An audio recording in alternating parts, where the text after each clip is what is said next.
Un lugar poco conocido pero con una belleza extraordinaria.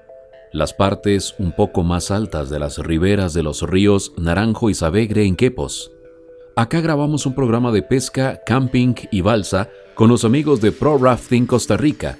Ríos limpios y con márgenes llenas de naturaleza pura. El río Naranjo y el río Savegre, camino a sus desembocaduras en el Pacífico Central.